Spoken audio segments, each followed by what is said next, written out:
பிரியமானவர்களே, இயேசுவின் நாமத்தில் இன்றைக்கும் நான் உங்களை வாழ்த்துகிறேன். எபேசியர் 5ஆம் அதிகாரம் 10ஆம் வசனத்துல கர்த்தருக்கு பிரியமானது என்னதென்று சோதித்து பாருங்கள் என்று அருமையாய் ஒரு தேவனுடைய வார்த்தை நமக்கு சொல்லுகிறார்.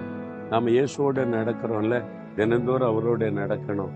அவருடைய கரத்தை பிடித்து கொண்டு அவரோடு கூட மகிழ்ச்சியா நடக்கணும்னு சொன்னா அவருக்கு பிரியமானது என்னதென்று நம்ம சோதித்து பார்க்கணும். 2 பேர் ஃப்ரெண்ட்ஷிப் வச்சு நீங்க அன்பா பழகும் போது ஒருத்தருக்கு பிடிக்காததை இன்னொருவர் செய்வதில்லை, பேசுவதில்லை. இல்லை, இது எனக்கு பிடிக்காது, இது செய்யறது எனக்கு பிடிக்காதுன்னா உங்களுடைய சிநேகிதனுக்காக, அந்த ஃப்ரெண்ட்ஷிப்புக்காக அதை விட்டு கொடுக்கிறீர்கள். இயேசுவோடு நீங்கள் நடக்க வேண்டுமானால் அவருக்கு பிரியமானது என்னதென்று சோதித்து பார்க்க வேண்டும். நான் செய்யறது இயேசுக்கு பிரியமா?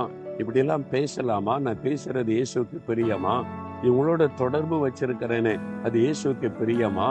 ஒவ்வொரு நாளும் ஒவ்வொரு காரியத்திலும் இது இயேசுக்கு பிரியமான்னு சிந்தித்து பார்க்கணும், சோதித்து பார்க்கணுமா? எப்படிங்க சோதித்து பார்க்கிறது? வேற வசனத்தோடு ஒப்பிட்டு பாருங்க. வசனத்துலதான் அவருடைய விருப்பம், சிந்தை எல்லாம் எழுதப்பட்டு இருக்கிறாரு.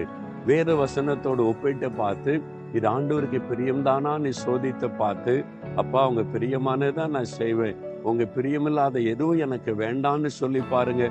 ஆண்டவர் மகிழ்ச்சியோடு உங்களோடு கூட நடப்பார். ஆண்டவரே, உமக்கு பிரியமானதை செய்ய எனக்கு போதித்தருளும் என்று தாவீது ஜெபித்ததை போல தினமும் ஜெபம் பண்ணுங்க. அவருக்கு பிரியமானபடி நடந்து கொள்ளுங்க. ஆண்டவர் உங்களோடு இருப்பார். ஆண்டவரே, எப்பொழுதும் உமக்கு பிரியமானதை செய்ய என்னை ஒப்பு கொடுக்கிறப்பா.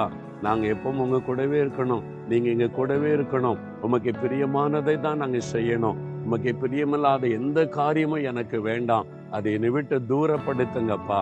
எப்பொழுதும் உமக்கு பிரியமானபடி நடந்து கொள்ள எங்களை அர்ப்பணிக்கிறோம். இயேசுவின் நாமத்தில் ஜெபிக்கிறோம் பிதாவே.